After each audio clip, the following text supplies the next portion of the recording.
D'abord dire, moi je travaille sur la question du paysage donc depuis à peu près 25 ans, donc dans le champ de ce qu'on appelle la littérature, qui n'est pas un gros mot, en tout cas ni un vain mot, je pense.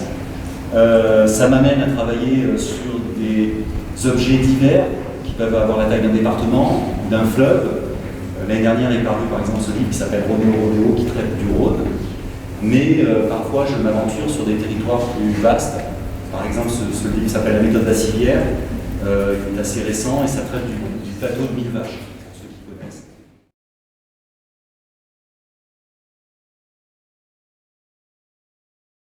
Et puis, j'ai eu une commande sur les Alpes, que vous connaissez bien, les Hautes-Alpes. On a travaillé avec Brigitte Palagie. Puis dernièrement, on s'est intéressé à la question de la Sainte-Victoire, reconsidérée du point de vue de l'étang de Berre, notamment de Martigues et de tout autre point de vue où elle peut être vue. Et est sortie une sorte de trilogie qui a mis longtemps à être écrite et à se travailler. Ça a duré une quinzaine d'années. Il y a 3 livres, Christophe va vous les montrer. Donc La Sainte-Victoire de 3 quarts, c'est un livre qui traite aussi de la Sainte-Victoire vue depuis Marseille, on ne la voit pas. Tout à fait, la bassin. 11 tableaux Soré du Zoo, qui est évidemment sur le bassin étang de Berre. On voit, vous verrez tout à l'heure, on voit la Sainte-Victoire depuis l'étang de Berre. Martigues, c'est là que la ville est en face de la Sainte-Victoire. Et enfin, étant dans cette idée qu'il fallait à un moment donné que je me confronte à la figure césarienne, je suis allé au plus proche de la montagne, me coltiner la question césarienne du pré, et ça a donné le temps ferrage.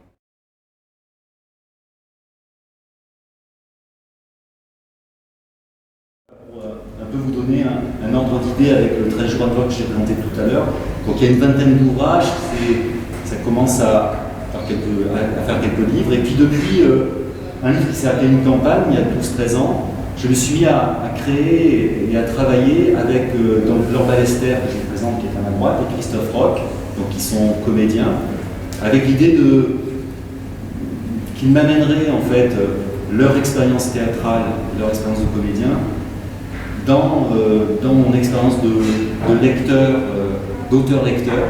Et donc on crée depuis à chaque fois des lectures différentes. Hier soir par exemple on était au musée Réatu et on faisait Rodéo. Voilà. Alors, pour en venir à ce qui nous occupe aujourd'hui, donc vous avez vu que ça s'appelle En lieu et place. Le livre vient de sortir. C'est un peu l'idée d'une célébration du motif de la place comme lieu qui fonctionne. C'est-à-dire que de temps en temps, il y a des places comme ça qui sont un peu miraculeuses, où on a envie d'y rester, de s'y installer, de voir un peu et de ne pas en repartir. C'est un peu ces endroits où il y a une sorte de rupture dans la densité urbaine. Ça peut être, ici ça va être évidemment le front de mer, où on va être mieux, mais dans des villes qui sont traversées par des fleuves, par exemple Charleville-Mézières dont il va être question, on se met aussi très, très proche des bords de Meuse, là où d'un seul coup la densité urbaine s'interrompt et où il y a à nouveau du visible. Le visible peut être à nouveau là, et où, j'ai tendance à le dire, quelque chose respire. Donc cette célébration de la place va se faire à travers une place qui est la place Ducal à Charleville-Mézières. La particularité, c'est que c'est une ville qui, comme on dit, c'est la ville de Charleville, Mézières étant une citadelle au départ, les deux villes ont été réunies, mais outre que c'est la ville de Rimbaud, qui a pris le pas sur tout là-bas, parce que tout s'appelle Rimbaud, au départ c'est la ville de Charles, c'est-à-dire qu'il y a un certain duc qui s'appelle Charles de Gonzague, qui au XVIIIe a décidé à partir de rien de construire une ville, et le centre de cette ville était cette fameuse place.